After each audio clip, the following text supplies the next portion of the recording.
This is A News. I'm Bakhtiar Aslanov, and let's begin with the top headlines making news around the world. Venezuela has declared a state of emergency after a strong earthquake killed 32 people and injured around 700. Volodymyr Zelensky says Ukraine is targeting Russian supply routes and logistics to weaken battlefield operations.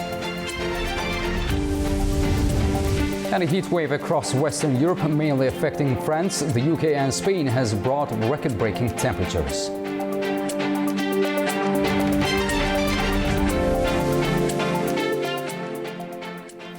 Venezuela has declared a state of emergency after powerful earthquakes and nearly 24 aftershocks caused widespread damage and disrupted transport links. At least 32 people have been killed and 700 injured.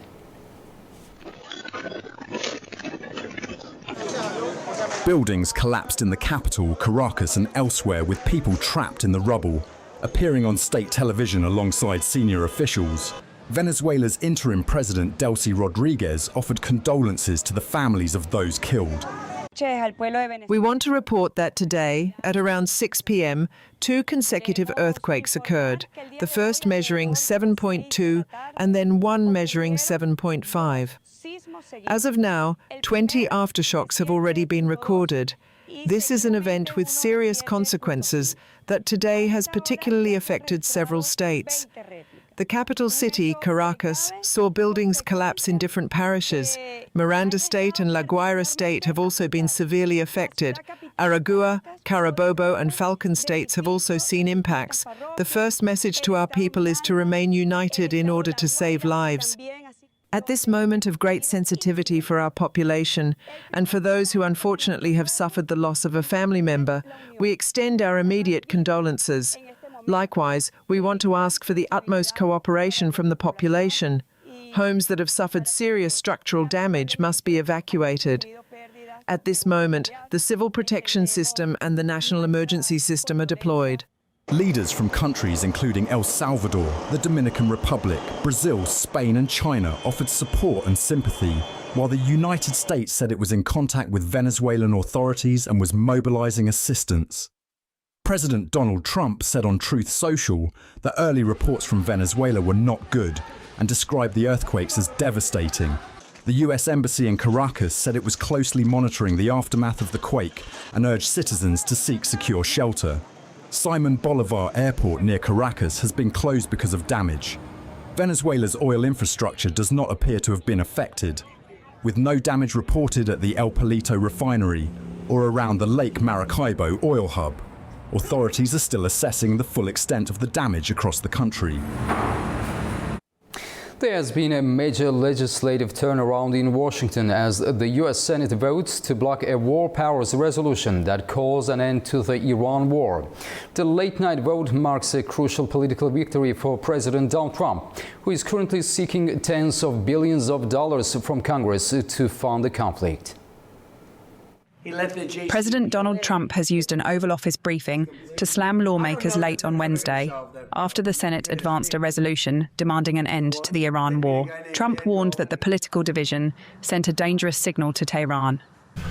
Right in the middle of one of the key things, which we're going to get anyway, we have breaking news. The Senate has voted that they'd like Trump to stop the war. So Iran sees that and they go, what's that all about? Now, you know it's meaningless, right? But I had lunch with them. Their policy is so bad. That's why they have to, they are opposed to the Save America Act because they don't want voter ID, they don't want proof of citizenship. You know why? Because they have to cheat. Their policy is so bad. The friction intensified during a closed-door meeting afterward, where Trump reportedly engaged in a shouting match with a Republican senator over wartime funding. However, in a dramatic late-night turnaround, Republican leaders managed to secure a 50-47 vote to officially block the anti-war bill. This vote, the nays are 47, the yeas are 47, the nays are 50. One senator has voted present. The motion is not agreed to. Following the legislative turnaround, Trump praised the legislative flip on Truth Social, declaring that the new vote officially puts Iran on notice. Iran has rejected what it called a contradictory rhetoric by U.S. officials regarding the provisions of the ceasefire memorandum of understanding. Tehran is also slamming the U.S. Secretary of State Marco Rubio's remarks on Iran's support for Lebanon's anti-Israel Hezbollah movement. Turaj Shirallo has our update. Iran's foreign ministry has condemned remarks by U.S. officials on the clauses and implementation of the ceasefire deal between Tehran and Washington. Without specifically naming officials, spokesman Ismail Baghai reacted strongly to statements over the inspection of Iran's bomb nuclear sites, control over the Strait of Hormuz, and unblocking of Tehran's frozen assets. He added that Iranian side predicted that the Americans' animosity would not end with the signing of an agreement. He also said it would not reduce Iran's suspicion because of broken promises in the past. In a separate post on X, Baghai slammed U.S. Secretary of State Marco Rubio's remarks on Iran and the Lebanese anti-Israel group Hezbollah. Rubio said during his tour of the Persian Gulf that Lebanon is part of the talks with Iran only due to Tehran's support for Hezbollah. But Baghai said that no one will be fooled by such a rhetoric. He added that peace in the region cannot be achieved as long as U.S. militarism and interventionism continue. In another development, the Deputy Foreign Minister for Legal and International Affairs, Kazem Gharibabadi, has said that the Iranian delegation did not meet the IAEA Director General Rafael Grossi in Switzerland as he requested. He rejected reports of Iran's agreement to have its nuclear sites that were bombed in Israeli-U.S. strikes inspected. He said access to nuclear facilities and their materials will only be decided within the final framework of the deal between Washington and Tehran. Meanwhile, regional diplomacy continues. Foreign Minister Abbas Araghchi has held the phone with his Saudi counterpart. According to official sources, he briefed Faisal bin Farhan on the latest negotiations with the United States. Turaj Shirallo from Tehran for A News. China has called for the early restoration of normal shipping through the Strait of Hormuz. Foreign Minister Wang Yi made the remarks during a phone conversation with Pakistan's Deputy Prime Minister and Foreign Minister Mohammad Ishaq Dar. Our Mahnur Maktoum has more. Chinese Foreign Minister Wang Yi said that normal navigation through the Strait of Hormuz should be restored as soon as possible to safeguard the stability of global industrial and supply chains.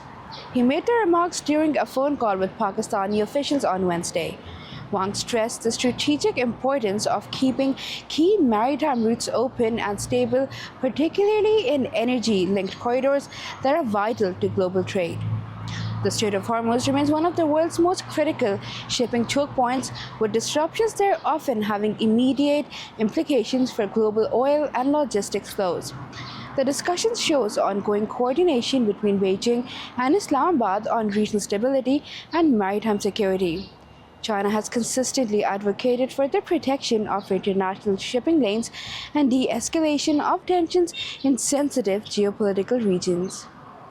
Manu Maktoum, A News, Beijing.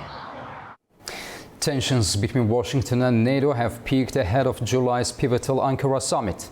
Meeting in the Oval Office, NATO chief Mark Rutte tried to ease strains over Europe's refusal to back the U.S. military campaign against Iran.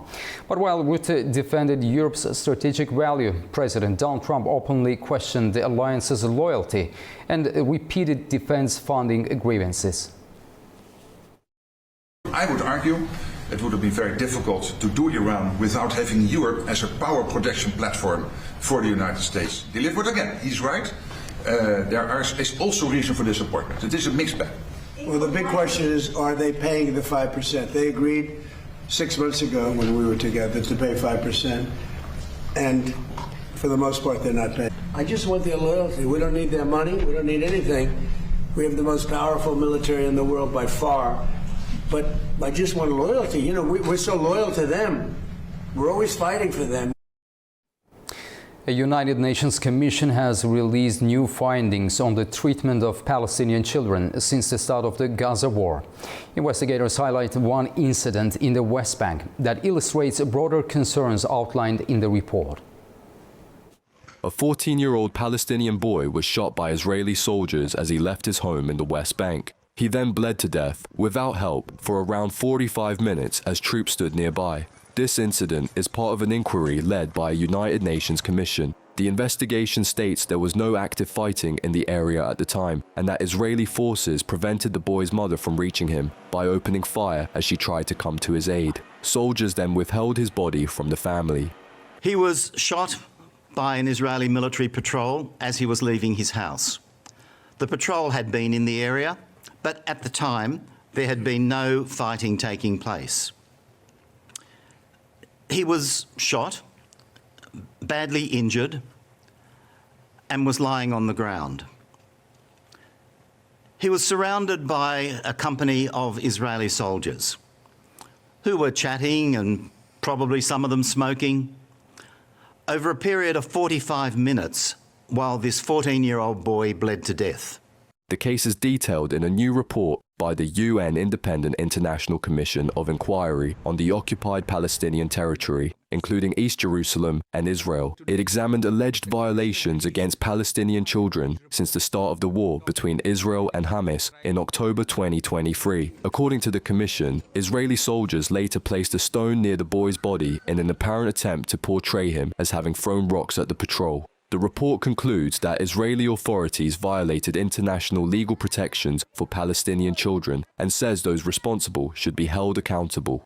The Commission's findings state that the deliberate targeting of Palestinian children amounts to crimes of genocide in Gaza and war crimes in the West Bank. Israel has repeatedly rejected accusations of genocide and serious violations of international law made by UN bodies and other international organizations.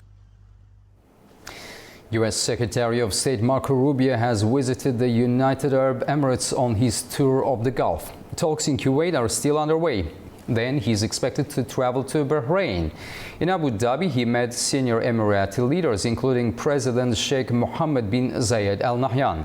They discussed the Iran Accord, security in the Strait of Hormuz, and stability across the region.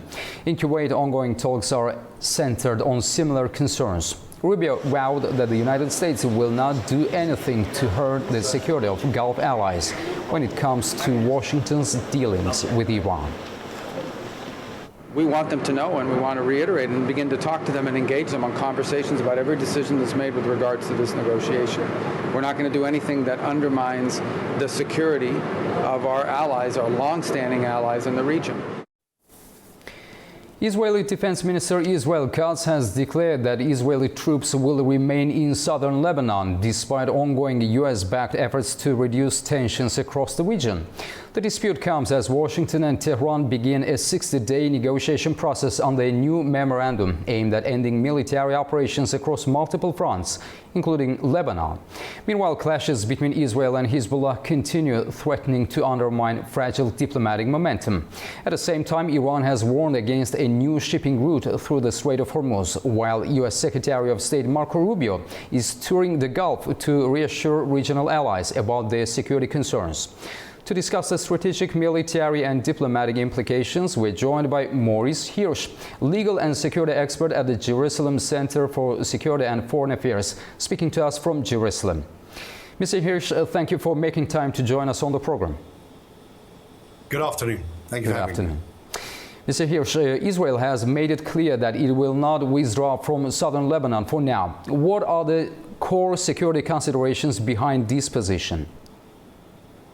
As we've discovered during our incursion into Lebanon, Hezbollah, in absolute and utter breach of UN Resolution 1701 from 2006, had established a very complex and advanced terror infrastructure in the entirety of southern Lebanon. We're talking about attack tunnels, we're talking about ammunition bases. A tunnel that was just discovered and exposed just a few days ago was hundreds of meters long, with hundreds of rockets ready to be fired at Israel, some with a distance of up to 500 kilometers.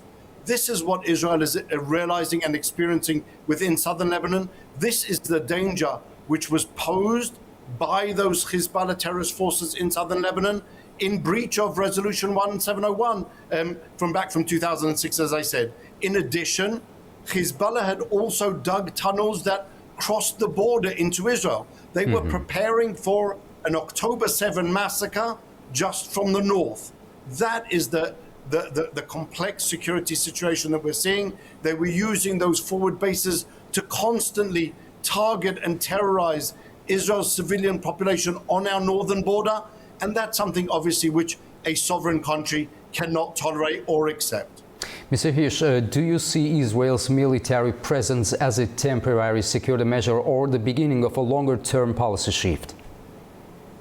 It's 100% a temporary security presence. The goal is to prevent Hezbollah from returning to the south and from returning to pose a danger to the entire region. It's Iran using Hezbollah that is causing all of this instability between Israel and Lebanon. Israel has no problem with Lebanon. Israel would like nothing more than to conclude an expansion of the Abraham Accords with Lebanon.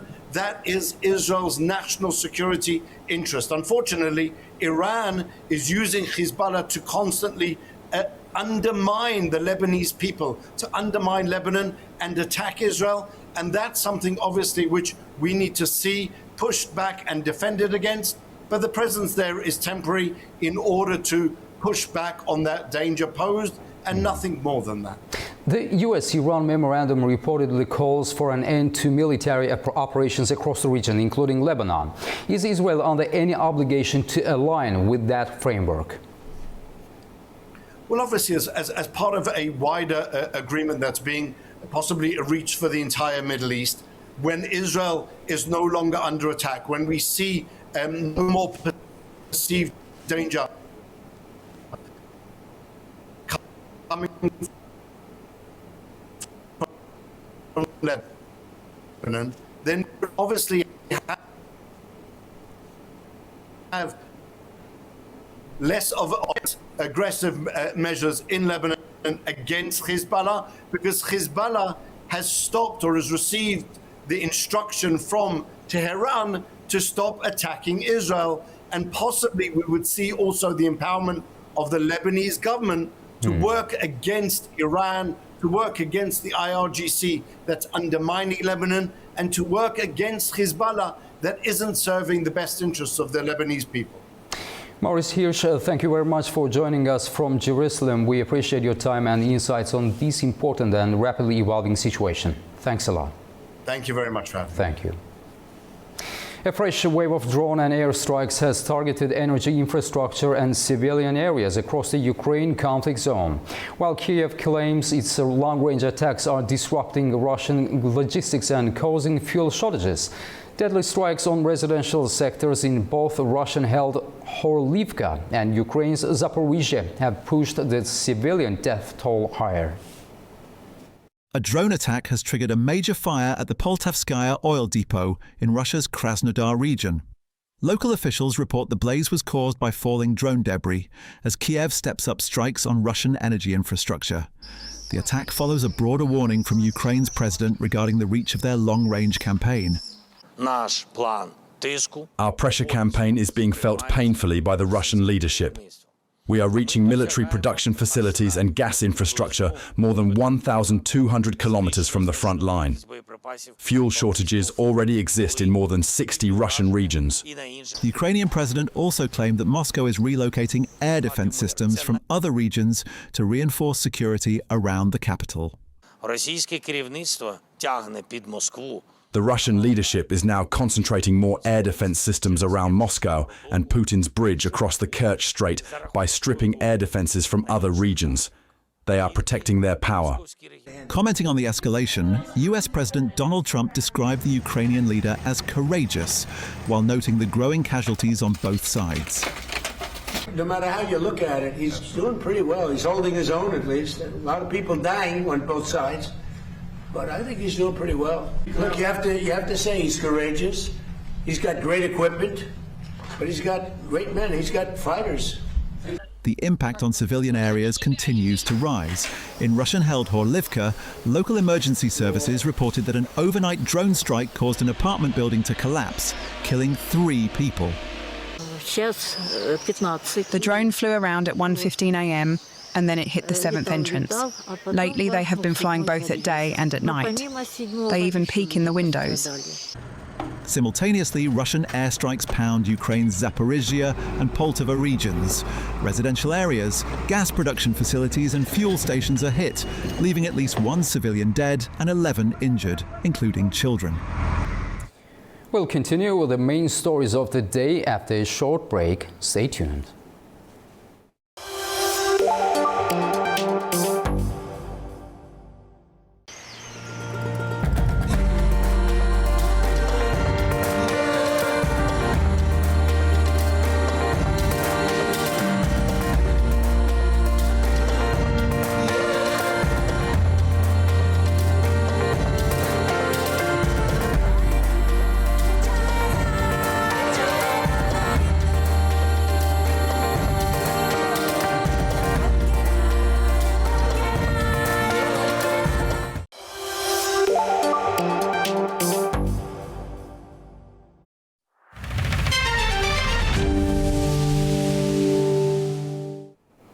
Welcome back to A News. A severe heat wave continues to sweep across Western Europe. Temperatures are at record levels in France, the UK and Spain.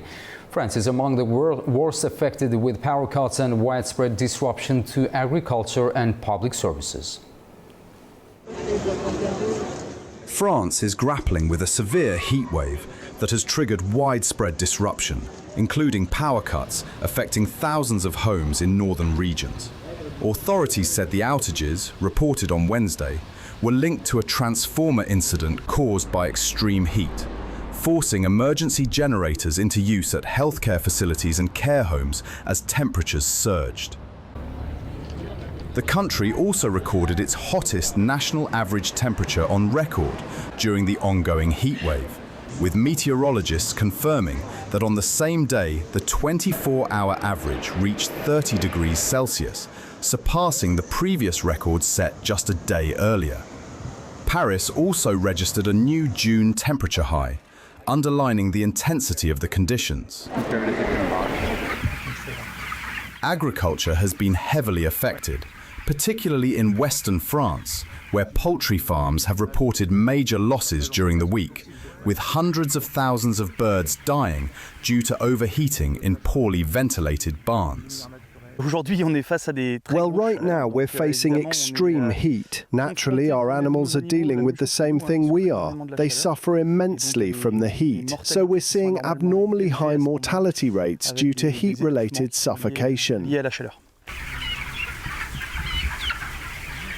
So today, the dead chickens are unfortunately still on the farm, because the rendering services are obviously overwhelmed, as we were able to see during the bird flu episode of 2022, with quantities of poultry unfortunately dead from suffocation that are enormous.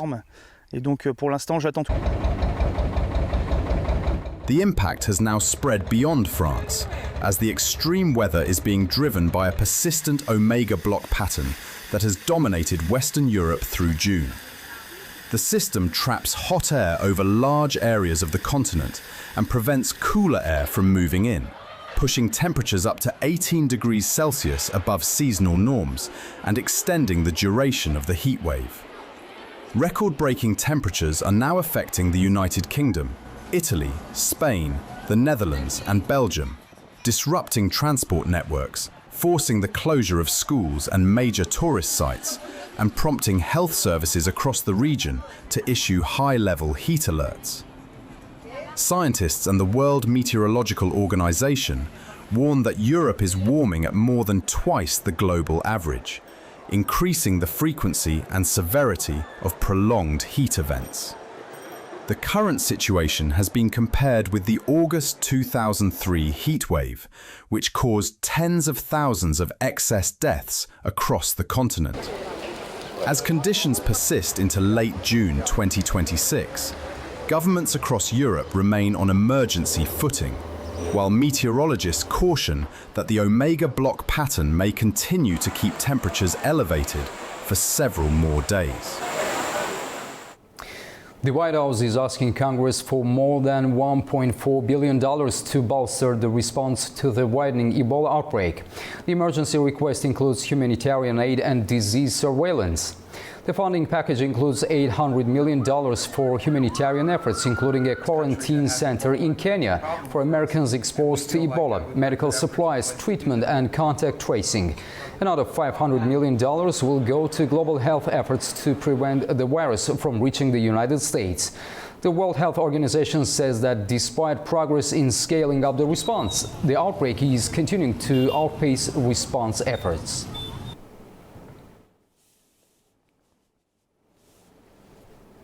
An aid worker who returned to France has tested positive for Ebola, prompting isolation and contact tracing as authorities monitor the wider outbreak in Central Africa. Our Anita Sharma has more. Welcome to This Day in Europe, where France confirmed its first Ebola case linked to the current outbreak in the Democratic Republic of Congo.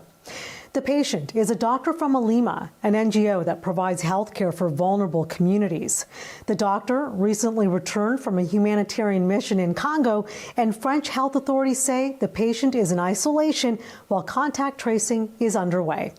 The case comes as health agencies struggle to contain what officials describe as one of the fastest growing Ebola outbreaks on record. More than 1,000 people have been infected and more than 260 have died since the outbreak was officially declared on May 15th. The virus involved is the rare Bundibugyo strain, for which there is currently no approved vaccine or specific treatment. However, the World Health Organization says there is no reason to panic. The Director General noted that fewer than 30 Ebola cases have been detected outside Africa over the past 50 years. He also said the risk to the rest of the world remains low. But there are still concerns about the outbreak's trajectory. UN humanitarians say the disease is spreading at an unprecedented pace in eastern Congo, while aid workers continue to face security challenges and community mistrust that are complicating containment efforts. For now, French authorities say existing protocols are working as intended. The WHO says the case also highlights the risks faced by frontline responders. Nearly 80 health workers have been infected during the outbreak, underscoring the importance of stronger infection prevention and control measures. For A News, I'm Anita Sharma in Arnhem, Netherlands. President Ilham Aliyev received Iran's parliament speaker Mohammad Bagher Ghalibaf in Baku on Wednesday. The two discussed regional stability, Azerbaijan-Iran ties and transport cooperation. Aliyev said Azerbaijan stood by Iran during the recent war and welcomed the cessation of hostilities. Ghalibaf, who is also Iran's chief negotiator, thanked Azerbaijan for its support and humanitarian assistance. During the conflict, Azerbaijan provided more than 280 tons of aid, including food, medicine and medical equipment. The two also welcomed the completion of the Agband-Kalela bridge and said the Aras corridor through Iran would expand regional transport opportunities. The adoption of the Baku Declaration at the 20th session of the Parliamentary Union of the Organization of Islamic Cooperation has once again highlighted the growing relevance of the OIC at a time of profound geopolitical change across the Middle East and the wider Muslim world. Hosted by Azerbaijan, the gathering brought together more than 40 parliamentary delegations and over 400 participants from across the Islamic world, reaffirming commitments to international law while addressing challenges ranging from regional conflicts and terrorism to cyber threats and Islamophobia. To discuss the future role of the OIC, the evolving geopolitical landscape of the Muslim world, and Azerbaijan's growing diplomatic profile, I'm joined by Parvana Valieva, member of the Parliament of Azerbaijan, joining us from Baku. Ms. Valieva, thank you for joining us for this discussion. Thank you for having me. It's such a pleasure. Thank you. Ms. Valieva, the Baku Declaration reaffirmed commitment to international law and collective cooperation. Beyond the text itself, what message does this summit send about the current priorities of the Islamic world? Yes, thank you very much for the question. It's 35 years anniversary since Azerbaijan joined the Organization of Islamic Cooperation, OIC, and the OIC was one of the first international organizations Azerbaijan joined after its restoration of its independence. A few days ago, we also successfully hosted Islamic Development Bank Group annual meetings for the second time since 2010. In 2017, we also hosted Islamic Solidarity Games in Baku, and in 2027, Azerbaijan will host the 16th session of the Islamic Summit Conference, and we will assume the OIC chairmanship. It firstly demonstrates that Azerbaijan is a strategic partner to the Islamic world and reflects our big solidarity with Muslim countries. Secondly, it highlights Azerbaijan's growing international recognition, which is the result of the successful foreign policy pursued by President Ilham Aliyev. As you said, this prestigious platform brings together the parliaments, the heads of parliaments and representatives from Muslim countries to deepen interparliamentary cooperation, which also further strengthens solidarity with the Islamic world. Ms. Valieva, the OIC is the second largest intergovernmental organization after the United Nations in terms of membership. Do you believe it's underutilized as a geopolitical actor? Yeah, of course, it has a big potential capacity to do this, to be a separate geopolitical, geo-economic organization. And President Ilham Aliyev also addressed this during his address to the participants of the conference and touched upon key areas of cooperation between Muslim countries, the support by OIC during the occupation of Azerbaijan territories. This was the indispensable support to Azerbaijan during the occupation. They recognized the territorial integrity and sovereignty of Azerbaijan.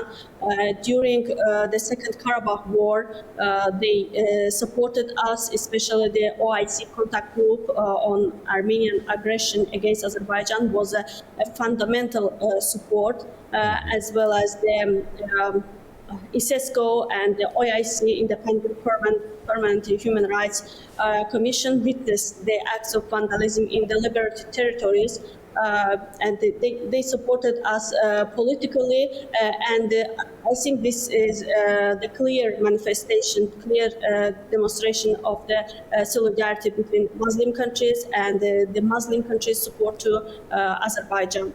So, in your view, can the OIC realistically become a platform for discussing and shaping a future regional security architecture in the Middle East? Yeah, of course. As we see, the participants of the list of participants of the conference, Iran also participate, and the representative of this country also highlighted some security issues in the Middle East. We understand, we know that there is some security gap in the Middle East, in the Middle East countries, and I think such conferences can bring together participants, the heads of parliamentarians, parliaments also, to discuss security issues, to discuss economic cooperation, the benefits, the logistics, as well as transport issues together with them, because Azerbaijan is a part of Middle Corridor. This is also merging Asia to Europe, and there are a lot of Asian countries that is member to OIC as well. They are also Muslim countries, so that's why I think Azerbaijan have play a crucial role in this sphere. Ms. Valieva, could the organization play a constructive role in facilitating dialogue on the future relationship between the Muslim world and Israel? Yeah, of course. As President Ilham Aliyev touched upon these issues, that today we are witnessing a worrying rise in hatred against Muslims, attacks on Islamic cultural heritage, and insults to Muslim values. Islamophobia xenophobia that are simply prejudiced against Muslims in Europe, we witness, and it threatens dialogue, mutual respect, and peaceful coexistence. Unfortunately, today, in a lot of Western countries and international institutions, including European Parliament and Parliamentary Assembly of Council of Europe, we see attempts to create negative image of Islam by unfairly linking our religion with extremism or and terrorism. And Azerbaijan is one of the countries that fight against this linking, this extremism and these things. That's why our country regularly hosts international conferences dedicated to combating Islamophobia, and with this we help raise global awareness, promote interfaith and intercultural dialogue, and challenge harmful stereotypes about Islam. So one criticism often directed at the OIC is that it issues declarations but struggles to translate them into action. How fair is that criticism today? It's very important to translate, to integrate the global declarations into country level. In this spirit, it is utmost important to have regulations on the national legislations because merely the global declarations cannot change any activities in the countries, but laws, political courage, and also budgets can do this, accountability mechanisms can do this. That's why in this regard, strengthening interparliamentary cooperation and having good parliamentary dialogue can play an important role to translate such global declarations into national level through legislations. Parvana Valieva, member of Azerbaijani Parliament, thank you very much for sharing your insights with us. We greatly appreciate your time and expertise on this important discussion about the future of the Organization of Islamic Cooperation. Thanks a lot.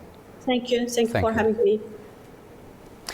Turkey's bid to regain access to the U.S. F-35 fighter jet program may be gathering pace. President Donald Trump says he will probably do something to make Ankara happy as his administration reviews defense sales despite Turkey's purchase of Russian S-400 missile systems.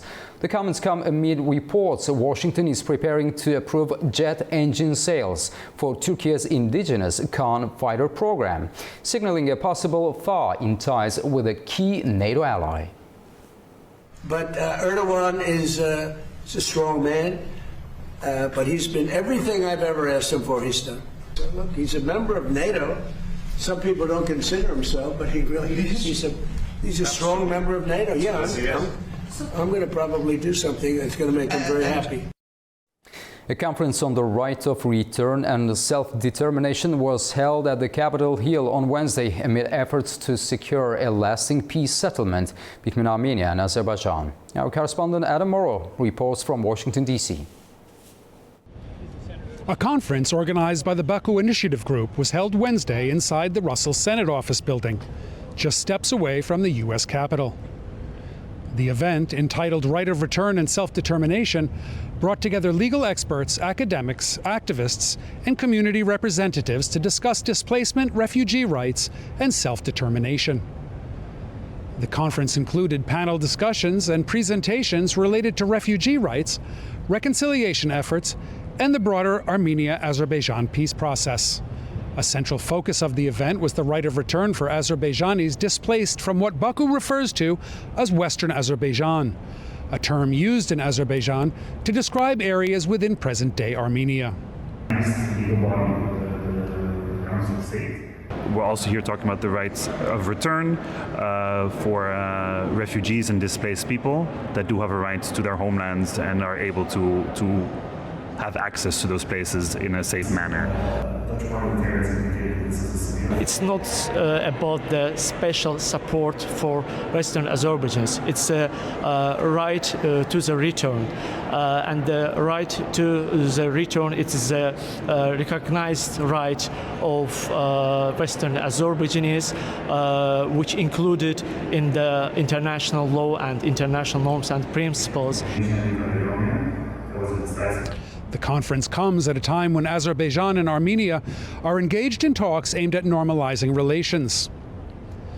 The issue of the return of refugees remains one of the most sensitive and politically charged subjects between the two countries. Azerbaijan argues that displaced Azerbaijanis should be able to return to their former homes in Armenia. But Armenian groups have voiced objections to the Western Azerbaijan narrative, saying it raises concerns about potential territorial claims. The venue of Wednesday's conference has also attracted attention. Although it is not an official U.S. Congress event, it was held within a congressional building on Capitol Hill, which organizers say reflects growing international interest in the issue. The event comes as diplomatic contacts between Baku and Yerevan have intensified in recent months, with both sides voicing support for a final peace deal, despite outstanding differences on several likely points. And now let's take a look at the latest World Cup action and how the teams have performed. It's been another exciting round of matches with goals, surprises and crucial points shaping the standings. Switzerland beat Canada 2-1 in Group B. Bosnia and Herzegovina defeated Qatar 3-1 in Group B. Brazil cruised past Scotland 3-0 in Group C. Morocco overcame Haiti 4-2 in Group C. And also Mexico secured a 3-0 victory over Czechia in Group A. South Africa edged South Korea 1-0 in Group A. You can visit our website anews.tv for more stories on the World Cup. After the break, we will continue with the main stories shaping the region. Stay tuned. Looking back on the past is important to learn from experience. It is like a chronicle, page by page. War, Auschwitz, love, humor. What was the atmosphere like in your home? Perhaps even a particular smell that you associated with? The smell of the theater. Soviet Union had many shortcomings, and the world we live in today gives us little reason for optimism.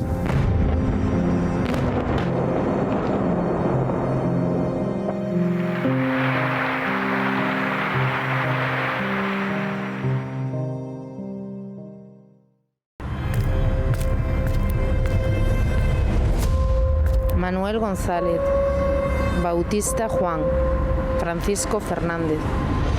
Why is there a list of Spanish names at a flight school in the Soviet Union? I added a year to my real age because otherwise I wouldn't have qualified. $1,011,697 were paid for the training.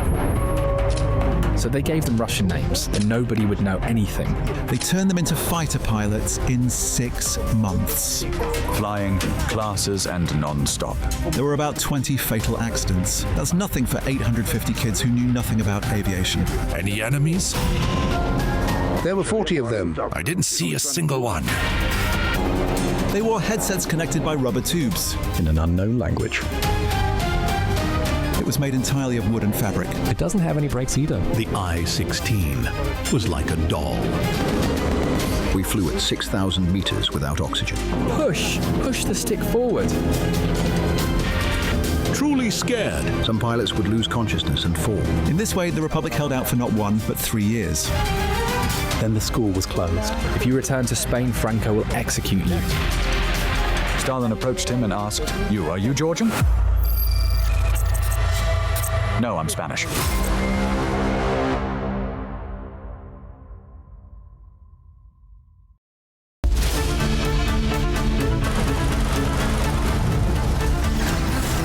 As America sleeps, Europe is waking, and the East has begun its day. A News is right here at the center, bringing you the latest stories as they break.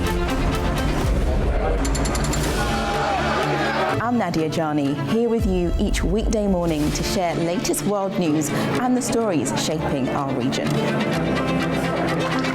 Across all platforms and wherever you get your news, we explore the context behind the big headlines. Live from Baku, I bring you a diverse mix of regional and international news, sport and politics for you, an audience that wants a bit more. So join me Monday to Friday for the latest headlines, expert analysis and live updates from around the world. Around the globe and live from Baku, this is Daybreak here on A News.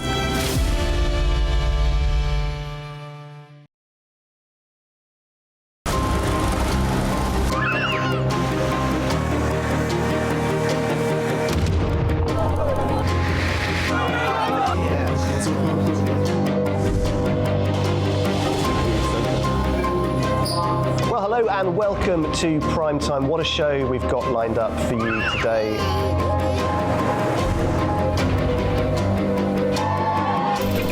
In a complex world, clarity is power.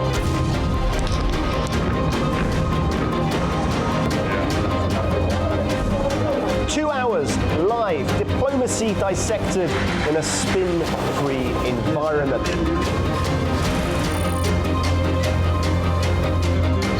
That's Prime Time with me, Guy Schoen, weekdays on A News.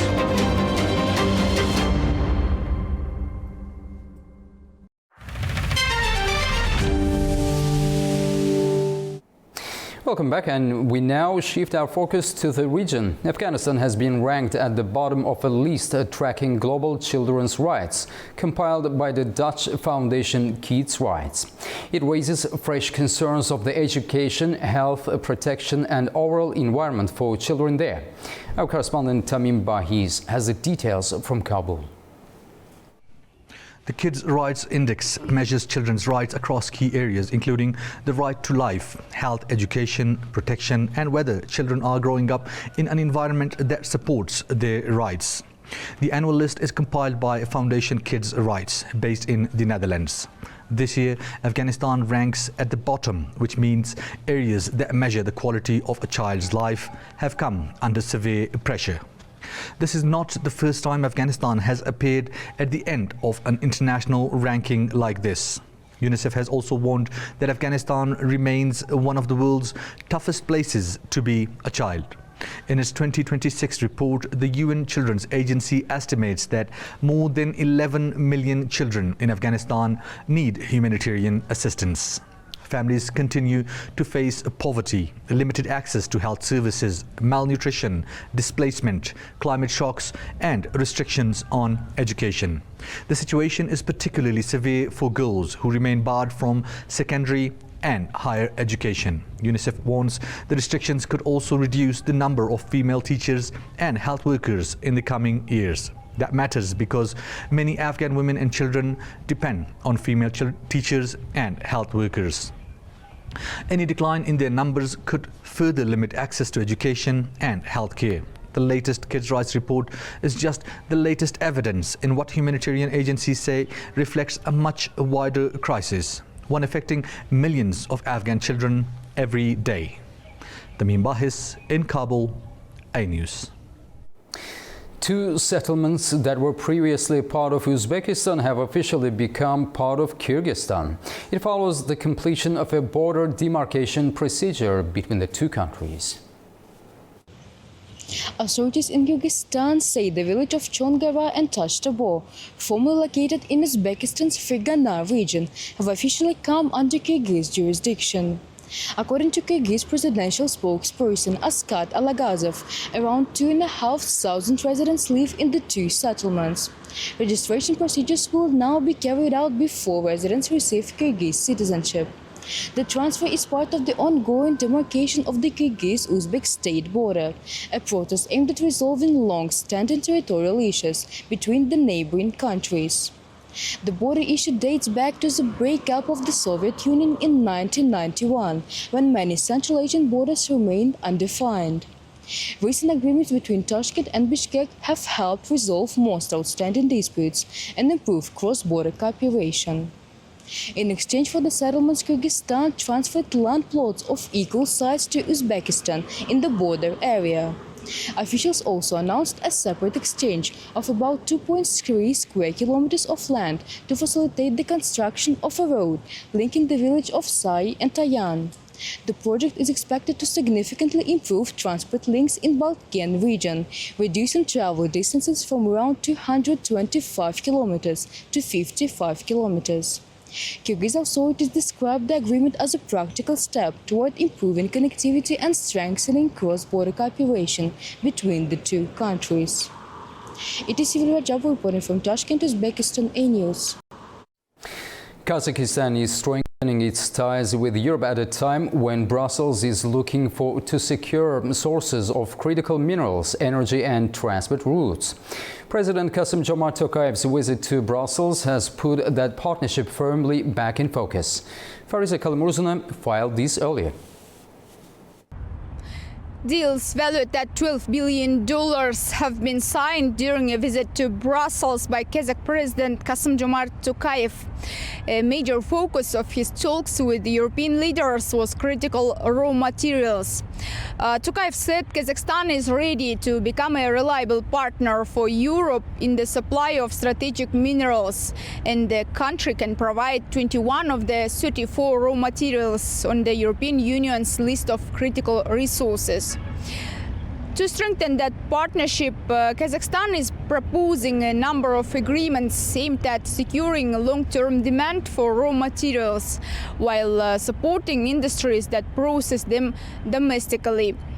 Tokayev said the approach would help expand production within the country instead of exporting raw materials for processing abroad. He also said plans are being discussed to create a regional research center for rare earth metals. The talks in Brussels also focused on energy and transport links. Tokayev noted that Kazakhstan accounted for nearly 13% of crude oil supplies delivered to the European market over the past year. The two sides also discussed the development of the Trans-Caspian international transport route known as the Middle Corridor, which links Europe and Asia. One major deal that was signed will see Kazakhstan buy up to 50 Airbus planes to add to Air Astana's fleet. The order is estimated to exceed 7 billion euros or nearly $8 billion.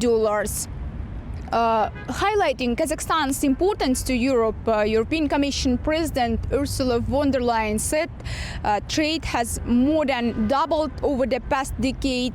Tokayev described the current state of relations as the strongest in the history of EU-Kazakhstan relations. Fariza Kalimurzuna, Almaty, A News. So this concludes our news update for the hour. Thank you for your time and stay tuned to A News for more updates.